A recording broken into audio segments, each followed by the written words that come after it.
Saturday, live on the main stage at Seattle Design Festival in Lake Union Park. It's Did I Do That? Scrapes the Bottom of the Barrel live. It's a no-holds-barred head-to-head matchup. 2 designers, 2 pieces they regret, and 1 prize. A trophy made out of a trash can. Best of all, you choose the winner. It's got everything. Funny cars, serious cars, and of course an appearance from Count Truckula. Count Truckula, not yet confirmed. Be there Saturday, August 16th at 1 p.m. in Seattle's Lake Union Park near the Center for Wooden Boats. Hello, everybody! Hello, Seattle! Without the music, it's hard to know when this thing starts. But welcome, everybody. My name is Sean Schumacher, and for those of you who don't know me, I'm a graphic designer and an associate professor of graphic design at Portland State University. And for what feels like the past 300 or 400 years or so, my main creative work has been a little podcast called Did I Do That? It is a podcast. Now, wait. I know you hear that, and everyone's brains immediately get the signal to get up and run away. But I promise it's not bad. It's a podcast about graphic designers making mistakes. Because when it comes to making just about anything at all, it's all part of the process. And part of why I started this podcast is because that kind of falling over and getting back up again isn't optional for doing creative work. It is necessary. But what you don't see is a spotlight shown on that fact really anywhere. Not in the work that goes out representing the field in the world, nor in how it gets recognized by industry. And that sort of left me with this big question. Where's the acknowledgement? And more importantly, where's the glory?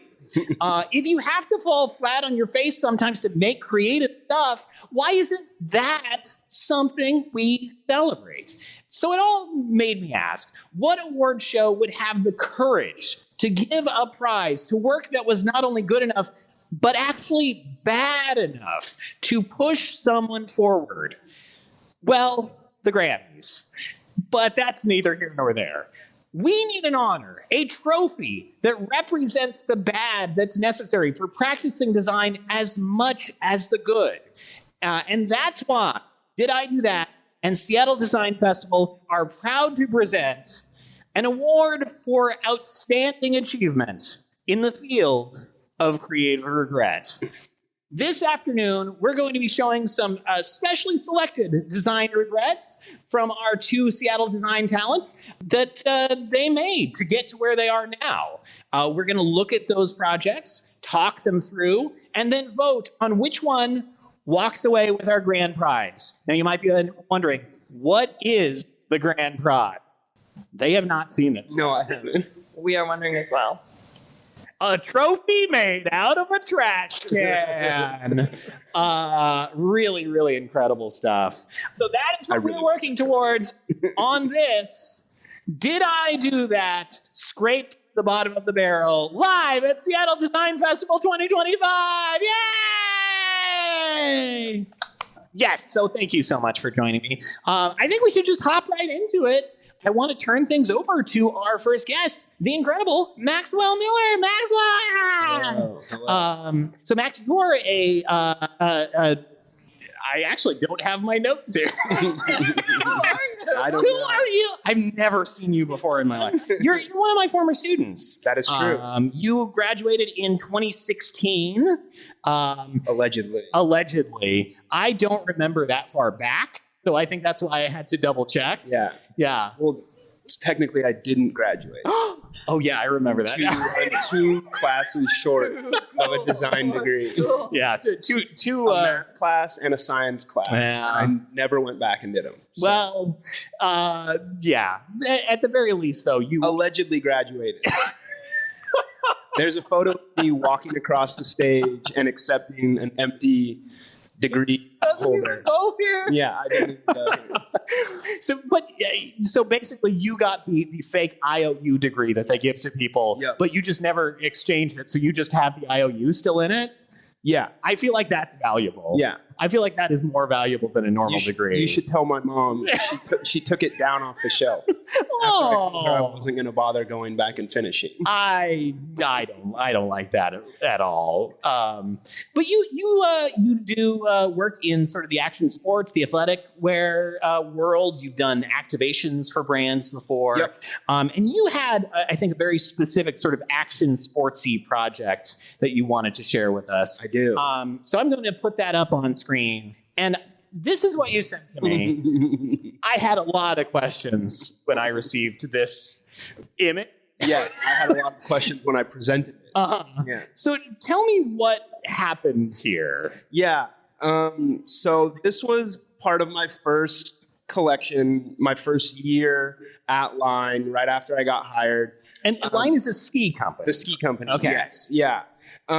So we do a seasonal direction, and then it's up to each team to kind of break that seasonal direction out in a way that makes sense for their brand. And for this category, which was the free ride category, it was all supposed to focus on like different aspects of motorsports, because the overall collection idea was about areas of personal obsession. Yes, I think we were talking about this a little earlier. Yeah. You sort of got a pitch from your creative director and you managed to turn that into just sort of whatever you wanted to do. Yes. Yeah. That's what I'm really good Yeah. at the job, is taking a little bit of direction and deciding how I'm going to do whatever I want with it. Crumpling it into a little ball and putting it into the trash Yes, can and coming up with your own thing. Looking at it once, going good, and moving on. So yeah, this was supposed to fit into an idea of motorsports and cars and stuff. And it initially was supposed to be about like luxury cars and vintage luxury cars and stuff like that. But the design, length, the touch points of those kinds of cars weren't translating onto the flat skis. Yeah, that makes sense because cars sort of don't have a lot to them that's not three-dimensional. Right, yeah. The Sort of whole part lacking is that it's flat three-dimensional. surfaces. Yeah. Yeah. So if you have a flat car, a problem has happened. See a doctor. So then I was like, okay, I can't break this whole concept. So it has to stay in the car world somehow, which through some more looking at Google Images brought me to like, oh, what if it like looks like a racetrack for like race cars? Sure. So I found a picture of a racetrack, spent a lot of time recreating that in Illustrator, and put this lovely design together. I think the initial thing that I thought when you sent this image over was that this is sort of celebrating a terrible road accident that occurred where a ski ramp has gone onto the road. Yes. And this is just the perfect intersection of those two. Yeah, I mean, the tire treads, like I wrote down what some of the problems were. Yeah. Why was it trying to mimic an actual racetrack? That doesn't really make any sense. A great question, I think. The next point I wrote was too literal, which is just the first point, but again, written shorter. Tire track. Why? I guess because of the car thing. Yeah. Why just on one of them, too? Yeah. It made a cool asymmetry to the whole thing. I got too hung up on the concept, trying to be like, it's got to be car. Absolutely. It should look like car. And meanwhile, no car to be found anymore. Not at all. Car absent. And then the real kicker was the production designer who takes all of my artwork and puts them into the print files that we send to the factory. He looked at this once and said, there's no way you're printing that. That's just it's not gonna come out, because we screen print all of our skis. Yeah. And so oh no. The biggest factor that we have to deal with is registration. Yeah. Because they're trying to print these things as many and as fast as they can, so the registration is fast and loose. And he was like, none of your layers are going to line up. No. And I was changing colors with tint layers that overprinted. They would have had to be square on to work. That does raise questions for me about, do you mind if I advance to No, your yeah, image? please. because this was the other image that you sent, which I believe you said was the later stage of This was an attempt to save the idea, which was, what if we made it blurred? Yeah, Gaussian blur solution. So now it's like, it's not so literal. Uh-huh. It's obscure. What I do feel like happened, though, is that registration comment went in one ear and just completely out the Yes, other. yeah. Because this is going to be Even worse. much bigger of a... Yeah. No registration could be resolved here. No. It was bad. But I just want to say how much, as a graphic designer, I relate to getting to the point of desperation where you just say, what if it was blurred? You know? The problem is I see too much of it. What if we blurred? You couldn't see what I've done. Yeah, hide all my mistakes. Yeah. Yeah. So this was not well received. No. In other words. But there was a version of this that did actually make it into production. Yeah. Right? So in trying to save this and making it motion blurred, which was bad, there was the feedback was like, it's not working, but the blur is an idea. Yeah. It communicates the motion, which ties back to the idea of race cars, I guess. Sure. So we took the blurred idea and I went back to the drawing board, found some more inspiration, and put together a graphic that did fit into the concept and didn't look like any of this.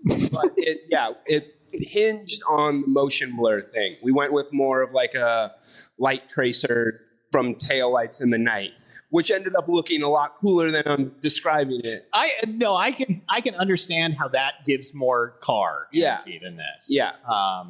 Do you have any last words to give people some context about why, if say they were to vote at the end of this event on you winning the prize, why they should do this? Why this is the bottom of the barrel? So I'm advocating for why I'm the worst. Yeah. I I didn't want to put it that way, but yeah. Yeah, I mean, it was just a big whiff. Like at this point, when I was showing this in the process, we were on like round 2 or 3 where like designs are supposed to be finished. Like you're looking at the done, only a couple tweaks and we're there. And this is what I showed for those rounds. And everyone was like, you got to start over. Like this is, can you come up with a new idea? Like there was talk about rebuilding the concept around something different. Because everyone was like, you're not saving this. No. This idea is bad. It's a flawed idea. Well, thankfully, again, you developed a way of pitching this where all ideas in the known universe can be encapsulated within. Yeah, 100%. So, I think I'm so glad that this was able to be saved in some way. Max Miller, everybody. Thank you. Now it is time for our second contender. Please welcome Isabella Medina. Hey! I actually have my card ready this time. Professional. You are a 2023 alum of PSUGD. Also allegedly, but yeah. Well, we allegedly graduate lots of people. So you've done a lot of work in the nonprofit space. You've done work for agencies, sort of athletic brands, stuff like this. And I believe the project that you selected for us is something more from that sort of nonprofit-y space, although not quite. Yeah. Design for good, maybe, is the context. Trying to design for good. That's usually how that goes. Having spent 15 years in that world. Should we put it up there? Let's do it. So there we go. This is a print newsletter? This is a print newsletter, and I'm sure you all spend a lot of time reading print newsletters. So much time. And I'm sure that whenever you see a print newsletter, you're like, God, I would love to read all those words. That's definitely really interesting to me. It's like calling to me right now. The visuals. Anytime I'm not like looking at the just wad of Wednesday mailers that I get, I'm looking at newsletters, basically. I'm like, I gotta know, what are they writing about? What did Sharon from HR? Yeah. What's her column this week? So, yes. That is the energy of all of these headlines, too. Mhm. I mean, some of them are selectively blurred to, hide the identity. Wow, we're getting buzzed, everybody. Some of them have been selectively blurred to, minimize the identity of this client, but nothing there really screams, this is an important time. Yes. Yeah. Correct. You helpfully diagrammed it out. Yeah. And now, of course, I don't remember nor can I read from here what any of those words say, but I think I know the vibe. Yeah, I think my problem. The big one was no contract that stood out to me. Yeah. So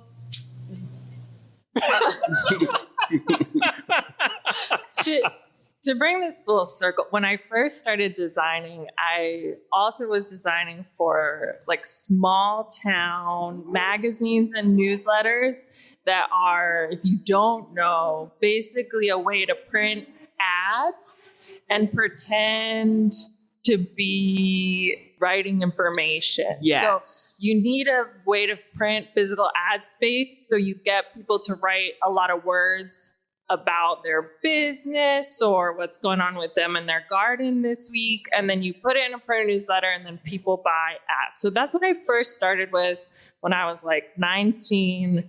I was making a lot of those. And then fast forward to now, I had been working at some studios. I've been working with some agencies. And then I got laid off from a big company, and I had been laid off for a while, and I got a referral for a seemed good for the world nonprofit job. Hey, we just need to put some newsletters together. And I was like, I need money. And it's such easy work. And I don't know, we just put the words. We're just grateful to have you doing it. I'm just laying out the words. They're like, InDesign? I'm like, yeah. I know her. I'm so familiar with that. It's been a minute. So ready. I can get back in there. I'm like, sure. Stretching. Like, okay, paragraph styles, indenting, re-indenting to go backwards so that the bullets are the right size, header styles. Like, yeah. But I needed to do this job. I was had a sense of urgency as the unemployment was kind of trucking along. Sure. The clock is ticking. The clock was ticking. So I was like, I got to get working. And I can't say never because I did and I have and I will again. But starting working before you have set a contract and signed a contract about how many dollars you're working for, how many hours you're working for. So this project turned into a pay by piece, which is essentially per page was a set rate. Oh no. And I was like, sure, yeah, I think we can use that as a general sense to set the approximate time that I should be hoping to spend on each page, because there were a bunch of different newsletters. And one thing I did ask, which I give myself a little credit for, was, do you guys have word count limits, paragraph count limits on your submissions? Because this is just asking, if you ever worked in an office, imagine everyone at the office, you said, I need you to write me a column. And they just send it to you, Word doc, text message, email. When you don't give people a word count limit, you're working with one page, 8-point font, and they're just going to give you a page worth of words. And the thing that I always try and remind people is if you send it to me and it's a page and you open up that Google Doc and it fills the page, it's gonna fill the page. Sort of the paper is the same size. The page is more or less a page. Yeah. I like to make some of the words bigger because usually that's more exciting to read. They don't like that though. They're like, nah, it's really important that you have it exactly how I said it. All these words. So I said, you guys have a word count limit. They're like, no, we usually just make it fit. And I was like, okay. I'm unemployed. Interesting way of doing it. So I said, yeah. I looked at my unemployment check and I said, sure, let's do it. So I got working on these and I kind of was like, it's going to take me a minute to look back through all the previous examples, previous months' newsletter designs, so I know what I'm trying to mimic here to set up your file. So that's probably going to take me just like a little extra time. I probably would budget a couple hours to include that.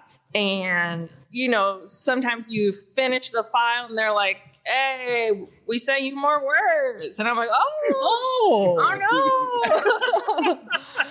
You can just do infinite revisions, you right? gotta go back, do more revisions. And this is like a pay per page. So the rate apparently was not changing. Oh, cool. So eventually, I was like, okay, I think we're done. I would get just like pages of email of like, this heading style actually needs to be this size. Oh boy. And I saw that you added line breaks and space after. And I was like, yeah, I added space after because I can't read this.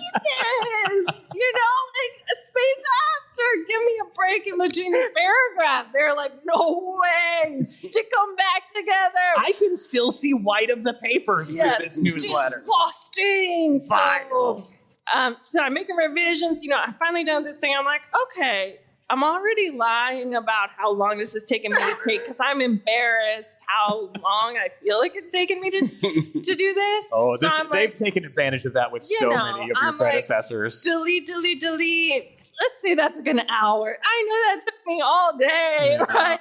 So I'm like, here's my hours, very conservatively. And the client that I was working with was like, I'm sorry, we seem to have a miscommunication. We had a pay per page agreement. And I was like, right. But then we added more pages. We had to do revisions on the pages. I spent hours downloading Dropbox. And I'm trying to think of the right amount of privacy. Which is also like, I didn't sign an NDA because I didn't sign a contract. I am also so tempted to blow up this client's spot knowing what it is that they're doing. The purpose of this client, the nature of their work was focused around workers, right? Workers, So, and I just will say as an aside, my most recent contract is with a company whose objective is to get people early access to their pay. And I am actively emailing their HR because my invoices have all been months late. So it is a theme. Net 90 for you, not for me. Right. Not for you. Not for So it was a bad time and a bad design. Now, do you have any last words to advocate for this project being the bottom of the barrel today? Bottom of the barrel. Yeah. I would say that a really bad project allows you to learn the most from your mistakes. And so many things I would never do again, like design for a newsletter, layout type without a type limit, work with someone without a contract, work with a dude because you think he's going to be chill. It's always when you are working with somebody who is trying to do good that something really disastrous happens. If that hadn't bitten me so many times, I wouldn't feel it. But yeah, I understand. Isabella, everybody. Well, now you've seen both presentations. It is time for us to vote. So I'm going to put both of these projects up on screen. You can see Max's over here on the, I think this is stage right, probably house left, and Isabella's on the other side.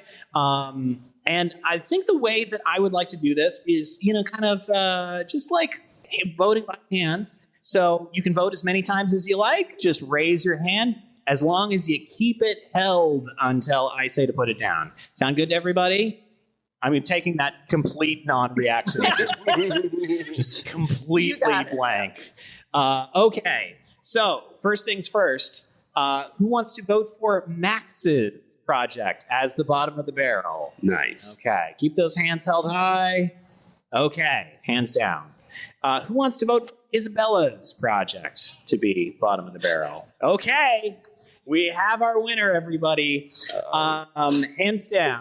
Yeah, good luck. We both did so bad.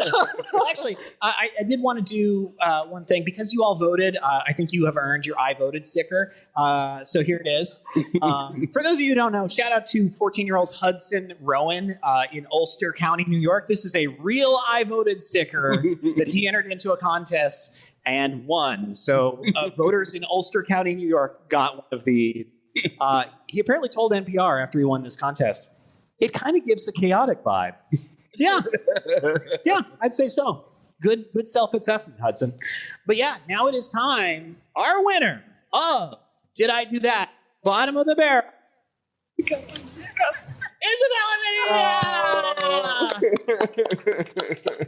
Thank you so much. It was bad. And you have all validated that for me. So I appreciate it. But of course, there are no losers on Did I Do That? Bottom of the barrel. Because Max, as our runner-up, you have won our runner-up prize. That's right. Wow. You've been named third place in the Lake Oswego Hunt. Nice. I don't Thank know what you that so is, much. and the ribbon is torn. I love it. It's great. So thank you so much, everybody. I wanted to take a minute to get some plugs in.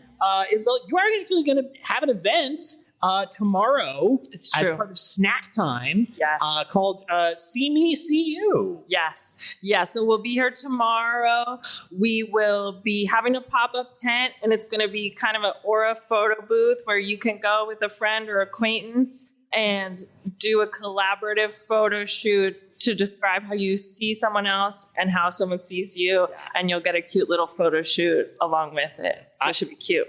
And Max, people can go out and buy the final version of those skis from Line Ski. Yes, yeah. The actual approved good version of that ski Yeah. is available for purchase now on lineskis.com or at your local ski retailer, whatever that might be. I'll go hit up my local ski retailer right after this. You should support local business. Also, hey, one more shout out.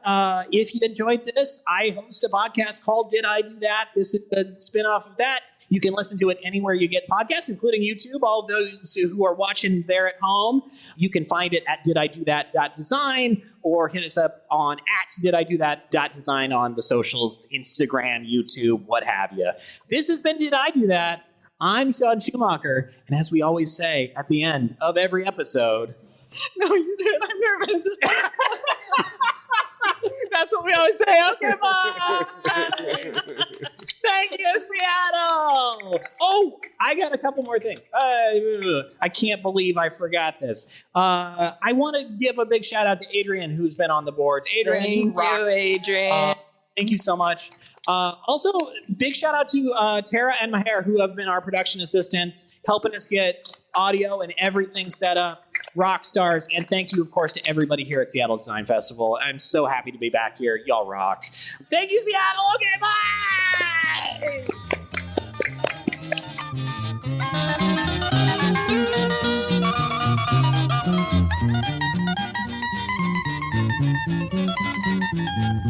bye.